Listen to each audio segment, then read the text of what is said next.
ബഹുമാനപ്പെട്ട മുഹിയുസുന്ന പൊന്മുള ഉസ്താദിന്റെ ഫത്താവ മുഹിയുസുന്നയിൽ അള്ളാഹു അല്ലാത്തവരോട് പ്രാർത്ഥിക്കൽ അനുവദനീയമാണ് എന്ന് ഉസ്താദ് എഴുതിയിട്ടുണ്ട് അത്രേ.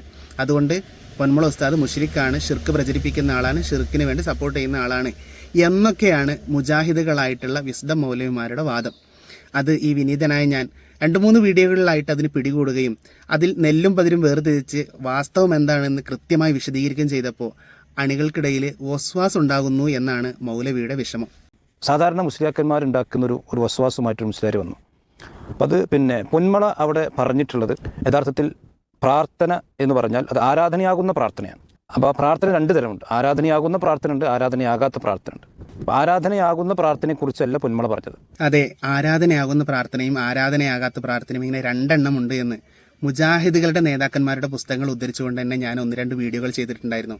സ്വാഭാവികമായിട്ടും അവരുടെ ഇടയിൽ വസ്വാസം ഉണ്ടാകുമെന്നുള്ളത് തീർച്ചയാണ്. കാരണം കാര്യങ്ങൾ കുറച്ചൊക്കെ ഉൾക്കൊള്ളാൻ പറ്റുന്ന കുറച്ച് ബുദ്ധിയും വിവേകമൊക്കെ ഉള്ള ആളുകൾ അവരുടെ കൂട്ടത്തിൽ ഉണ്ടാവുമല്ലോ. അങ്ങനെ അവരുടെ ഇടയിൽ വസ്വാസം ഉണ്ടായി എന്ന് പരിതപിക്കുകയാണ് ഈ മൗലവി. എന്തിനു വേണ്ടിയിട്ടെന്നറിയോ? ഇനി പൊന്മുള ഉസ്താദിനെ ഷിർക്ക് ആരോപിക്കാൻ പറ്റൂലല്ലോ. മുസ്ലിം സമൂഹത്തെ ഷിർക്കും കുഫ്റും ആരോപിച്ച് ഇനി നമുക്ക് ഈ ഒരു കച്ചിത്തുരുമ്പ്, പ്രാർത്ഥന എന്ന് പറയുന്ന ആ ഒരു കച്ചിത്തുരുമ്പ് പിടിച്ചുകൊണ്ട് നടക്കാൻ പറ്റൂലല്ലോ എന്ന ഒരു ബേജാറിലാണ് ഈ മൗലവി ഇപ്പോൾ സംസാരിച്ചുകൊണ്ടിരിക്കുന്നത്. ഞാൻ ഉദ്ധരിച്ച 2 തെളിവുകൾ ഏതാണെന്നറിയോ? ഒന്ന്, ഇവരുടെ തന്നെ നേതാവായിട്ടുള്ള KP മുഹമ്മദ് മൗലവി എന്ന് പറയുന്ന ആളുടെ കിതാബുൽ ഇസ്തിഗാസ എന്ന് പറയുന്ന ഒരു പുസ്തകം. അതിൻ്റെ 15-16 പേജുകൾ നോക്കിയാൽ കാണാൻ പറ്റും. 15ാമത്തെ പേജിൽ ദുആഇന് 7ഓളം അർത്ഥങ്ങൾ അദ്ദേഹം വിശദീകരിക്കുന്നുണ്ട്.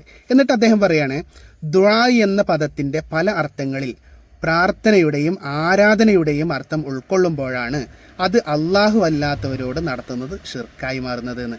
കൃത്യല്ലേ പറഞ്ഞത്? പൊന്മുള ഉസ്താദ് അവരുടെ പുസ്തകത്തിൽ പറഞ്ഞതിൽ എന്തില്ല? ആരാധനയുടെ അർത്ഥമില്ല, നേരെ മറിച്ച് എന്താ, പ്രാർത്ഥനയുടെ അർത്ഥം മാത്രമേ ഉള്ളൂ. അപ്പോൾ പ്രാർത്ഥനയുടെയും ആരാധനയുടെയും അർത്ഥം ഉൾക്കൊള്ളുമ്പോഴാണ് അത് അള്ളാഹു അല്ലാത്തവരോട് നടത്തുന്നത് ഷിർക്കാവുള്ളൂ. ഇങ്ങനെ നെല്ലും പതിരും വേർതിരിച്ച് നിങ്ങളുടെ പുസ്തകം വെച്ചിട്ട് തന്നെ മനസ്സിലാക്കി കഴിഞ്ഞാൽ ഒരു മുഅ്മിനെ ഷിർക്കും കുഫ്റും ആരോപിക്കുന്നതിൽ നിന്ന് നിങ്ങൾക്ക് രക്ഷപ്പെടാൻ പറ്റൂലേ? മറ്റൊരു പുസ്തകമായിരുന്നു KM മൗലവി എന്ന് പറയുന്ന ഇവരുടെ ഏറ്റവും വലിയ നേതാവ് ആദ്യമായി രചിച്ച, മുജാഹിദുകളുടെ ആദ്യത്തെ രചനയാണ് തോന്നുന്നു, അദ്ദുആ വൽ ഇബാദ എന്ന് പറയുന്ന ഒരു പുസ്തകം. ആ പുസ്തകത്തിലും കൃത്യമായി പറയുന്നുണ്ട്, ഒരാൾ ഷെയ്ഖ് റിഫായി തങ്ങളെ അഴ്സിനി എന്ന് വിളിച്ചുകൊണ്ട് ബഹുമാനപ്പെട്ട റിഫായി ഷെയ്ഖ് തങ്ങളോട് ഇസ്തിഹാസ് നടത്താണ്. ആ ഇസ്തിഹാസ് നടത്തുന്ന സമയത്ത് അദ്ദേഹത്തോട് ചോദിക്കണം, നിങ്ങൾ ഇങ്ങനെ ഇസ്തിഹാസ് നടത്തിയതിന്റെ താല്പര്യം എന്താണ്? ആ തവസ്സുലിന്റെ ഒക്കെ വകുപ്പിൽപ്പെടുന്ന ഇവർ മുഖേന അള്ളാഹുവിൽ നിന്ന് ഉത്തരം കിട്ടണമെന്നും അള്ളാഹു മാത്രമേ ഉപകാരവും ഉപദ്രവവും ചെയ്യുള്ളൂ എന്ന പൂർണ്ണമായ വിശ്വാസത്തിലാണോ നിങ്ങൾ പറയുന്നത്? എങ്കിൽ നിങ്ങൾ ചെയ്തത് ഷിർക്കല്ല. ഈ രൂപത്തിലാണ് നിലപാട് സ്വീകരിക്കേണ്ടത് എന്ന് ഇവരുടെ മൗലവി എഴുതിയ ആദ്യത്തെ പുസ്തകത്തിൽ തന്നെ ഇവരോട് കൃത്യമായി വിശദീകരിച്ചു കൊടുത്തിട്ടുണ്ട്. ഈ ഒരു മാനദണ്ഡങ്ങൾ പോലും ഇവർ പാലിക്കാതെ മുസ്ലിമീങ്ങളെ കുഫർ ആരോപിക്കാൻ, ഷിർക്ക് ആരോപിക്കാൻ ഇവർ വെമ്പൽ കൊള്ളുന്നു എന്ന് പറയുന്നത് എത്ര വിരോധാഭാസമാണെന്ന് ആലോചിച്ച് നോക്കൂ. യഥാർത്ഥത്തിൽ പൊന്മളയുടെ ഈ ഫത്വ മലയാളം തിരിയുന്ന, വക്രതയില്ലാത്ത, മുസ്ലിയാരല്ലാത്ത ഏതൊരാൾക്കും സാധാരണക്കാരന് വായിച്ചാൽ മനസ്സിലാവും. എന്താ ചോദ്യം? മുഹീദ്ദീൻ ഷെയ്ഖെ രക്ഷിക്കണേ, ബദരീങ്ങളെ കാക്കണേ എന്നിങ്ങനെ മരിച്ചു പോയവരെ വിളിച്ചു പ്രാർത്ഥിക്കുന്നത് അനുവദനീയമാണോ? അപ്പോൾ അവർ പറഞ്ഞത് ഇത് മുജാഹിദിന്റെ ചോദ്യം ചോദിച്ചാണ്. മുജാഹിദീങ്ങൾ എങ്ങനെയാണ് ചോദിക്കൽ? ആയിക്കോട്ടെ, മുജാഹിദീങ്ങൾ ചോദിക്കട്ടെ. അനുവദനീയമാണെങ്കിൽ വിശുദ്ധ ഖുർആനിലോ സ്വഹീഹ ഹദീസിലോ അങ്ങനെ പറഞ്ഞിട്ടുണ്ടോ? ഉണ്ടെങ്കിൽ ആ ആയത്തോ ഹദീസോ വ്യക്തമാക്കണം. അപ്പോൾ യഥാർത്ഥത്തിൽ മുജാഹിദീങ്ങളെ സമസ്തക്കാരോടാണ് ചോദിക്കുക. ഇതിപ്പോൾ സമസ്ത പൊന്മളനോടാണ് ചോദിച്ചിട്ടുള്ളത്. അപ്പോൾ യഥാർത്ഥത്തിൽ ഇവിടെ സമസ്തക്കാരെന്താണോ ചെയ്യുന്നത് അതിനെ പറ്റിയാണെന്ത് ചോദിക്കുക. അപ്പോൾ സമസ്തക്കാർ അല്ലാഹു സുബ്ഹാനഹു വ തആല ആളുകളെ കുറിച്ച് പ്രാർത്ഥിക്കുന്നുണ്ട്. ആ പ്രാർത്ഥിക്കുന്നത് ഇബാദത്തായ പ്രാർത്ഥന എന്നുള്ളത് എല്ലാവർക്കും അറിയുന്ന കാര്യമാണ്, സമസ്തക്കാർക്കും അറിയാം. പക്ഷെ അതിൽ നിന്ന് രക്ഷപ്പെടാൻ വേണ്ടി ഞാൻ പറയാം, എത്ര വലിയ വക്രതയുടെ മനസ്സുമായിട്ടാണ് ഇദ്ദേഹം ഈ സംസാരിക്കുന്നത്. ഇദ്ദേഹം ഇപ്പോൾ പറഞ്ഞല്ലോ, സമസ്തക്കാരായിട്ടുള്ള ആളുകൾക്ക് അള്ളാഹുവിൻ്റെ മഹാന്മാരോട് ഇസ്തിഗാസ നടത്തുമ്പോൾ അത് ആരാധനയാകുന്ന തേട്ടമാണ് എന്ന് അറിഞ്ഞുകൊണ്ടാണ് തേടുന്നത്. ഇങ്ങനെ ഏതെങ്കിലും സമസ്തക്കാർ വിശ്വസിക്കുന്നുണ്ടോ? അള്ളാഹു അല്ലാത്തവരുടെ ആരാധനയാകുന്ന തേട്ടം തേടാമെന്ന് ആരെങ്കിലും പറഞ്ഞിട്ടുണ്ടോ? എന്നിട്ട് പച്ചയായ കളവല്ലേ ഈ സഹോദരൻ പറയുന്നത്. മാത്രമല്ല, അദ്ദേഹം പറഞ്ഞു ഈ ചോദ്യം ആര് ചോദിച്ചതാ? സമസ്തക്കാർ ചോദിച്ച ചോദ്യമാണോ? അല്ല, ഇത് മുജാഹിദുകൾ ചോദിച്ച ചോദ്യമാണ്. ഇതൊക്കെ ഫതാവ മുഹിയുസുന്നയിൽ കൃത്യമായി രേഖപ്പെടുത്തിയിട്ടില്ലേ? എന്നിട്ട് എന്തിനാണ് നിങ്ങൾ കണ്ണടച്ച് ഇരുട്ടാക്കുന്നത്? ഒരു ഫത്വ എന്നൊക്കെ പറഞ്ഞാൽ അത് എന്താണെന്നെങ്കിലൊക്കെ മനസ്സിലാക്കാനുള്ള ഒരു പക്വത ഈ മൗലവിക്ക് ഉണ്ട് എന്നാണ് ഞാൻ മനസ്സിലാക്കുന്നത്. ബഹുമാനപ്പെട്ട പൊന്മുള ഉസ്താദിനോട് മുജാഹിദുകളാണ് ഈ ചോദ്യം ചോദിക്കുന്നത്. മുജാഹിദുകൾ ഏത് സെൻസിലാണോ ആ ചോദ്യം ചോദിക്കുന്നത് അതിനനുസരിച്ചായിരിക്കും ജവാബ് ഉണ്ടാകുക. അതൊരു ഫത്വയുടെ ശൈലിയാണ് എന്ന് കൃത്യമായി അറിയുന്ന ആളെന്നല്ലേ നിങ്ങൾ? ബഹുമാനപ്പെട്ട പൊന്മുള ഉസ്താദ് തന്നെ കൃത്യമായി അത് അദ്ദേഹത്തിന്റെ ഫത്താവയിൽ വിശദീകരിക്കുന്നുണ്ട്. അള്ളാഹു അല്ലാത്തവരെ വിളിച്ചു പ്രാർത്ഥിക്കൽ അനുവദനീയമാണെന്ന് ഫത്താവ മുഹിയുസുന്ന 2ാം ഭാഗം പേജ് 38 പറയുന്നു. പ്രാർത്ഥന ആരാധനയാണെന്ന് പ്രവാചകരുടെ ഹദീസിലും കാണാം. അപ്പോൾ സുന്നികൾ അള്ളാഹു അല്ലാത്തവരെ ആരാധിക്കുന്നവരാണ്, അതിനാൽ സുന്നികൾ മുശ്രിക്കുകളാണ്. ഇപ്രകാരം ഒരു വഹാബി മൗലവി വാദിക്കുന്നത് കേട്ടു. ഇതിന് വിശദീകരണം എന്താണ്? പൊന്മുള ഉസ്താദ് വളരെ കൃത്യമായി വിശദീകരിക്കുകയാണ്. ഫത്താവ മുഹീസുന്നയിലെ പ്രസ്തുത പരാമർശം ചോദ്യത്തിലുള്ളതാണ്. ചോദ്യത്തിൽ മുജാഹിദുകൾ ചോദിച്ചതാണത്. കുവൈത്തിൽ നിന്നും വഹാബികൾ ഉന്നയിച്ച 25 ചോദ്യങ്ങളിൽപ്പെട്ടതാണ് മേൽ പരാമർശം. ഈ സഹോദരൻ എന്താ പറഞ്ഞത്? സമസ്തക്കാർ ചോദിക്കുന്ന ചോദ്യമാണെന്ന്. ഇതിൻ്റെ യാഥാർത്ഥ്യം എന്താണ്? ആരുടെ മനസ്സിലാണ് സഹോദരന്മാരെ വക്രീകരണം ഉള്ളത്? ഇത് മുജാഹിദുകൾ ചോദിച്ച ചോദ്യമാണെന്ന് ഫത്താവയിൽ തന്നെ രേഖപ്പെടുത്തിയിട്ടുണ്ട്. അത് മറച്ചു പിടിച്ചിട്ടല്ലേ ഇയാൾ സംസാരിക്കുന്നത്. കുവൈത്തിലെ സുന്നി പ്രവർത്തകർ എനിക്ക് അയച്ചു തന്ന ആ ചോദ്യങ്ങൾക്കുള്ള മറുപടിയും അവർക്ക് ഞാൻ നൽകിയിട്ടുണ്ട്. ആ ചോദ്യങ്ങളിൽ പെട്ടതാണ് മുഹീദ്ദീൻ ഷേഖെ രക്ഷിക്കണേ, ബദരീങ്ങളെ കാക്കണേ എന്നിങ്ങനെ മരിച്ചുപോയവരെ വിളിച്ചു പ്രാർത്ഥിക്കുന്നത് അനുവദനീയമാണോ എന്ന പരാമർശം. മുജാഹിദുകൾ പറയുന്ന ഈ വിളിച്ചു പ്രാർത്ഥന സുന്നികൾ നടത്തുന്ന ഇസ്തിഗാസയെ ലക്ഷ്യം വെച്ചുകൊണ്ടാണ് എന്ന് ഏവർക്കും അറിയാലോ. നമ്മൾ ചെയ്യുന്ന ഇസ്തിഗാസയെ പ്രാർത്ഥനയായി വക്രീകരിച്ചുകൊണ്ട് കുഫർ ആരോപിക്കുക എന്നുള്ളതാണല്ലോ മുജാഹിദുകളുടെ പണി. ഇത് മനസ്സിലാക്കിയ പൊന്മുള ഉസ്താദ് അവറുകൾ ഇവർ ചോദിക്കുമ്പോൾ ഇവർ ഈ ഉദ്ദേശത്തിലാണ് ചോദിക്കുന്നത് മനസ്സിലാക്കുകയാണ്. അതുകൊണ്ടാണ് ഈ ഇസ്തിഗാസ അനുവദനീയമാണെന്നതിനുള്ള തെളിവുകളും മറ്റും ഉദ്ധരിച്ച് വിഷയം സ്ഥാപിച്ചത്. ചോദ്യകർത്താവിൻ്റെ ഉദ്ദേശവും ചോദ്യവും മനസ്സിലാക്കിയ ഉസ്താദ് കൃത്യമായി ആശയം മനസ്സിലാക്കി അതിന് മറുപടി പറഞ്ഞു. ഇനി അഥവാ സ്വാഭാവികമായിട്ടും ഇനി സംശയം ഉണ്ട് നോക്കുക. അപ്പോൾ നമ്മൾ എന്ത് ചെയ്യണം?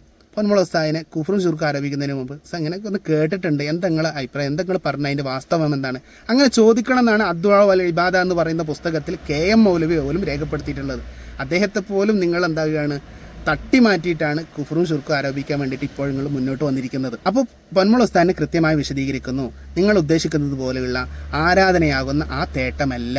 കാരണം നേരത്തെ അൽ ഇസ്തിഗാസ എന്ന് പറയുന്ന പുസ്തകത്തിൽ പറഞ്ഞതുപോലെ ആരാധനയുടെ അർത്ഥം ഉൾക്കൊള്ളുന്ന പ്രാർത്ഥനയെക്കുറിച്ചല്ല പൊന്മുള ഉസ്താദ് പറഞ്ഞത്. നേരെ മറിച്ചോ ആരാധനയുടെ അർത്ഥം ഉൾക്കൊള്ളാത്ത തേട്ടങ്ങളെക്കുറിച്ചാണ്. അതിന് പ്രാർത്ഥന എന്ന് പറഞ്ഞാലും എന്ത് പേരിട്ടാലും അതെന്താവുകയില്ല, മഹാന്മാരോട് തേടുമ്പോൾ അത് ഷിർക്കായി മാറുന്നില്ല. കാരണം എന്താണ്? ആ തേട്ടത്തിൽ ആരാധനയുടെ ഉദ്ദേശമില്ല. അതുകൊണ്ട് തന്നെ ഇതെന്ത് പ്രമാണം? നിങ്ങളുടെ മൗലവി തന്നെ എഴുതിയ അൽ ഇസ്തിഗാസ എന്ന് പറയുന്ന പുസ്തകമാണ്. കൃത്യമായി കാര്യങ്ങൾ ഉൾക്കൊള്ളാൻ നിങ്ങളുടെ മുജാഹിദുകൾക്ക് എമ്പാടും ഇതിലൊക്കെ ഇല്ലേ? ഇനി ഉത്തരം എന്താണ്? അനുവദനീയമാണ്. അപ്പോൾ അവിടെ പൊന്മള പറഞ്ഞിട്ടില്ല. ഇവിടെ നിങ്ങൾ ചോദിച്ചത് ഇബാദത്താകുന്ന പ്രാർത്ഥനയെക്കുറിച്ചാണോ, ഇബാദത്താകാത്ത പ്രാർത്ഥനയെക്കുറിച്ചാണോ? ഇബാദത്താകുന്ന പ്രാർത്ഥനയാണെങ്കിൽ മുഹീദ്ദീൻ ഷേഖിനോട് എന്തല്ല, അനുവദനീയമല്ല. ഇബാദത്താകുന്ന പ്രാർത്ഥനയാണെങ്കിൽ മുഹീദ്ദീൻ ഷേഖിനോട് അനുവദനീയമല്ല. ഇബാദത്താകാത്ത പ്രാർത്ഥനയെ അനുവദനീയമുള്ളൂ എന്നൊന്നും ആരും പറഞ്ഞിട്ടില്ല, പൊന്മള പറഞ്ഞിട്ടില്ല. അപ്പോൾ പൊന്മള പറയാത്തത് പൊന്മളയുടെ പേര് ചാർത്തിയിട്ട് മുസ്ലിയാക്കന്മാർ എന്ത് ചെയ്യണം? തടി രക്ഷപ്പെടുത്താൻ. എന്നാൽ നിങ്ങൾ എന്താക്കിക്കോ, ഷിർക്ക് ആരോപിച്ചോളൂ, കുഫർ ആരോപിച്ചോളൂ. അത് ചെയ്യുമ്പോഴാണല്ലോ നിങ്ങൾക്കൊരു ആത്മസംതൃപ്തി കിട്ടുക. നിങ്ങളുടെ പ്രസ്ഥാനത്തിൽ നിലനിൽക്കുമ്പോൾ അങ്ങനെയൊക്കെ ചെയ്യണം. അപ്പോഴേ ഒരു യഥാർത്ഥ മുജാഹിദ് ആകുള്ളൂ.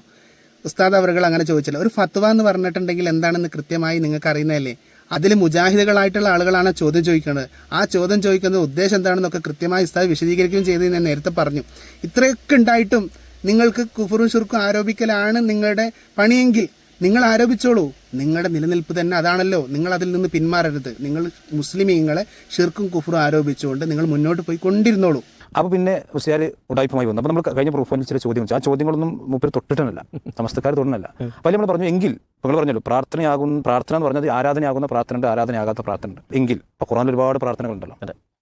ആ പ്രാർത്ഥനകളിൽ ഏതൊക്കെയാണ് ആരാധനയാകുന്ന പ്രാർത്ഥന, ആരാധനയാകാത്ത നിങ്ങൾ ലിസ്റ്റ് ഒന്ന് പ്രസിദ്ധീകരിക്കണം സമസ്തക്കാർ നാളെ. ഇനി പ്രവാചകൻ സല്ലല്ലാഹു അലൈഹി വസല്ലം പഠിപ്പിച്ചിട്ടുള്ള ഒരുപാട് പ്രാർത്ഥനകളുണ്ട്. ആ പ്രാർത്ഥനകളിൽ ആരാധനയാകുന്ന പ്രാർത്ഥന ഏതാണ്, ആരാധനയാകാത്ത പ്രാർത്ഥന ഏതാണ്? ഞാനതിനെ തൊട്ടില്ലാന്നോ, ഞാനതിന് മറുപടി പറഞ്ഞില്ലാന്നോ? ലിസ്റ്റൊക്കെ ഞാൻ പ്രസിദ്ധീകരിച്ച് കഴിഞ്ഞതാണല്ലോ. നിങ്ങൾ കണ്ടിട്ടുണ്ട്, കാണാത്തത് കൊണ്ടല്ല. കണ്ടത് നിങ്ങൾ എന്താക്കുകയാണ്, വക്രീകരിക്കുകയാണ്. കാരണം നിങ്ങളുടെ അണികളായിട്ടുള്ള ആളുകൾക്ക് വിഷയം തിരിയുമോ എന്നുള്ളൊരു പേടി കൊണ്ടാണോ എന്നെനിക്കറിയില്ല.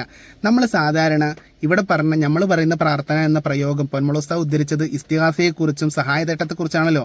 അത്തരം സഹായതേട്ടങ്ങളെക്കുറിച്ച് പരിശുദ്ധ ഖുർആനിൽ പറഞ്ഞതും തിരു ഹദീസിൽ പറഞ്ഞതൊക്കെ ലിസ്റ്റ് നമുക്ക് എമ്പാടും തരാം. ഞാനൊരു ഹദീസിൽ പറഞ്ഞ ലിസ്റ്റ് നിങ്ങൾക്ക് തന്നിരുന്നു. അതേതാണ്? ഉദ്ഊനി അസ്തജിബ് ലക്കും അല്ലേ? അല്ലാഹു തആല പരിശുദ്ധ ഖുർആനിൽ പറയാണ്, നിങ്ങൾ എന്നോട് ദുആ ചെയ്തോളൂ, ഞാൻ ഉത്തരം നൽകാം. നോക്കൂ ആ പദപ്രയോഗം. എന്നിട്ട് റസൂലുള്ളാഹി സ്വല്ലല്ലാഹു അലൈഹി വസല്ലമ തങ്ങൾ തന്നെ സ്വഹീഹ് മുസ്ലിമിൽ രേഖപ്പെടുത്തുന്ന ഹദീസാണ്, ഫഅയ്യുക്കും മാ തറക ദൈനൻ ഔ ലൈഅതൻ ഫദ്ഉനി. നിങ്ങൾക്ക് കടമോ പ്രയാസമോ ഉണ്ടായിട്ടുണ്ട് എങ്കിൽ നിങ്ങൾ എന്നോട് ദുആ ചെയ്തോളൂ. ഇനി ഇത് ഫറായിലിൻ്റെ ബാബിലാണ് പറഞ്ഞതെന്ന് പറഞ്ഞിട്ട് വരണ്ട. ഇത് റസൂലുള്ളാഹി തങ്ങളോട് സഹായം തേടിക്കോളൂ എന്നുള്ള അർത്ഥത്തിലേക്കാണ്. ഞങ്ങൾ സഹായം തേടുന്നതുമായി ബന്ധപ്പെട്ട വിഷയമാണല്ലോ സംസാരിക്കാറുള്ളത്.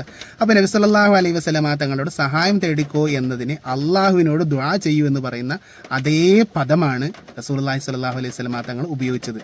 നിങ്ങളുടെ കാഴ്ചപ്പാട് പ്രകാരം പ്രാർത്ഥന എന്ന വാക്ക് കാണുമ്പോഴേക്ക് അല്ലെങ്കിൽ ദുആ എന്ന വാക്ക് കാണുമ്പോഴേക്ക് അതിൻ്റെ ഉദ്ദേശം എന്താണ്, സാഹചര്യം എന്താണ്, ഫറായിലിൻ്റെ ബാബിലാണോ ഇസ്തിഗാസയുടെ ബാബിലാണോ എന്നൊന്നും നോക്കാതെ കുഫറും ഷിർക്കും ആരോപിക്കുന്നെങ്കിൽ നിങ്ങൾ ആദ്യം ഷിർക്കും കുഫറും ആരോപിക്കേണ്ട ആരുടെ പേരിലാണ്? മുത്തുനബി സല്ലല്ലാഹു അലൈഹി വസല്ലം തങ്ങളുടെ പേരിൽ. ഇനിയോ അടുത്ത ലിസ്റ്റ് പരിശുദ്ധ ഖുർആനിൽ നിന്ന് എടുത്ത് മറിച്ചു നോക്കൂ. നിങ്ങൾക്ക് കാണാം സൂറത്തുൽ ബഖറയുടെ അവസാന ഭാഗത്ത് റബ്ബനാ ലാ തുആഖിദ്നാ ഇൻ നസീനാ ഔ അഖ്തഅനാ എന്ന് പറഞ്ഞിട്ടൊരു ആയത്ത് കാണാൻ സാധിക്കും. എന്താണ് ആയത്തിൽ പറയുന്നത്? പടച്ചോനെ, മറന്നുപോയതിൻ്റെ പേരിൽ നീ എന്നെ പിടിച്ച് ശിക്ഷിക്കല്ലേ എന്ന് അള്ളാഹുവിനോട് പറയുന്ന വാക്കാണ്. അതേ പദപ്രയോഗം കൊണ്ട് തന്നെ ബഹുമാനപ്പെട്ട ഹിളർ നബി അലൈഹി സ്വലാത്തു വസ്സലാമിനോട് മൂസാ നബി അലൈഹി സ്വലാത്തു വസ്സലാം സൂറത്തുൽ കഹ്ഫിൽ പറയുന്നു, ലാ തുആഖിദ്നി ബിമാ നസീതു, മറന്നുപോയതിൻ്റെ പേരിൽ എന്നെ നിങ്ങൾ പിടിച്ച് ശിക്ഷിക്കല്ലേ. ഒന്ന് ഇസ്തിഗാസയാണ്, ഒന്ന് ദുആ ആണ്. രണ്ടും ഒരേ പ്രയോഗം തന്നെയാണ്. പരിശുദ്ധ ഖുർആനിലാണ് അള്ളാഹു തആല ഇത് പറയുന്നത്. അതുപോലെ തന്നെ പരിശുദ്ധ ഖുർആനിലെ സൂറത്തുൽ ഫാത്തിഹയിൽ നമ്മൾ ഓതാറുണ്ട്, ഇഹ്ദിന സിറാത്തൽ മുസ്തഖീം, സിറാത്തൽ മുസ്തഖീമിലേക്ക് നമ്മളെ വഴി നടത്തണേന്ന് അള്ളാഹുവിനോട് പറയുന്നതാണ്. അത് ദുആ ആണ്. ഇനിയോ അതേ പദപ്രയോഗം തന്നെ ദാവൂദ് നബി അലൈഹി സ്വലാത്തു വസ്സലാമിനോട് അവിടുത്തെ ഖൗമ് പറയുകയാണ്, ഇഹ്ദിന ഇലാ സവാഇ സിറാത്ത്, ഞങ്ങളെ നിങ്ങൾ സവാഇ സിറാത്തിലേക്ക് വഴി നടത്തണേന്ന്. പദപ്രയോഗങ്ങളൊക്കെ ഒന്ന് തന്നെയാണ്. നിങ്ങളുടെ കാഴ്ചപ്പാട് പ്രകാരം അതെന്താണ്? ദാവൂദ് നബി അലൈഹി സ്വലാത്തു വസ്സലാമിനോട് നടത്തിയ ദുആ ആണ്, പ്രാർത്ഥന അള്ളാഹിനോട് നടത്തിയ അതുപോലെയാണല്ലോ ഇവിടെ നടത്തിയിട്ടുള്ളത്. നിങ്ങൾ ചിലപ്പോൾ അങ്ങനെയൊക്കെ വക്രീകരിക്കും. ഒന്ന് ഇസ്തിഗാസയാണ്, അതിനെ പ്രാർത്ഥന എന്ന് പേരിട്ടാലും അത് ഇസ്തിഗാസ തന്നെയാണ്. ഇനിയോ മറ്റൊന്നോ അത് ആരാധനയാണ്, അത് അള്ളാഹുവിനോട് നടത്തുന്നതാണ്. പിന്നെ രണ്ടും തമ്മിലുള്ള മാറ്റം എന്താണ്? ഒന്ന് തേടുന്ന സമയത്ത് ആരാധന ഉദ്ദേശത്തോടു കൂടെയല്ല തേടുന്നത്. ദാവൂദ് നബി അലൈഹി സ്വലാത്തു വസ്സലാമയുടെ കൗമ് തേടിയത് ആരാധന ഉദ്ദേശത്തോടു കൂടെയല്ല. അള്ളാഹുവിനോട് തേടുന്നതോ ആരാധന ഉദ്ദേശത്തോടു കൂടെയാണ്. അതുകൊണ്ട് അത് അള്ളാഹുവിനുള്ള ഇബാദത്തായി. ഇനിയോ ഇഹ്ദിന എന്ന് പറഞ്ഞിട്ട് ദാവൂദ് നബിയുടെ കൗമ് ആരാധന ഉദ്ദേശത്തോടു കൂടെയാണ് ദാവൂദ് നബിയോട് തേടിയിരുന്നെങ്കിലോ അതും ദാവൂദ് നബി അലൈഹി സ്വലാത്തു വസ്സലാമിയുടെ ഇബാദത്തായി മാറുമായിരുന്നു, അത് ഷിർക്കായി മാറുമായിരുന്നു. എത്ര കൃത്യമാണ് ഇസ്ലാമിൻ്റെ ആശയം. അതുപോലെ തന്നെ ഹിളർ നബി അലൈഹി സ്വലാത്തു വസ്സലാമിൻ്റെ സംഭവം, ലാ തുആഖിദ്നി ബിമാ നസീതു എന്ന് അള്ളാഹിനോട് പറഞ്ഞ അതേ പദപ്രയോഗങ്ങൾ ഹിളർ നബി അലൈഹി സ്വലാത്തു വസ്സലാമിനോട് മൂസാ നബി അലൈഹി സ്വലാത്തു വസ്സലാം പറയുമ്പോൾ ആരാധന ഉദ്ദേശം ഉണ്ടോ? നേരത്തെ നിങ്ങൾ അൽ ഇസ്തിഗാസ എന്ന് പറയുന്ന പുസ്തകത്തിൽ പറഞ്ഞതുപോലെ ആരാധന ഉദ്ദേശം ഉണ്ടോ? അത് അവർക്കുള്ള ഇബാദത്തായി മാറും, അത് ഷിർക്കായി മാറും. നേരെ മറിച്ച് ആരാധന ഉദ്ദേശം ഇല്ലെങ്കിലോ അത് സഹായതേട്ടമായി മാറും. ഇതേ നമ്മളും പറയുന്നുള്ളൂ.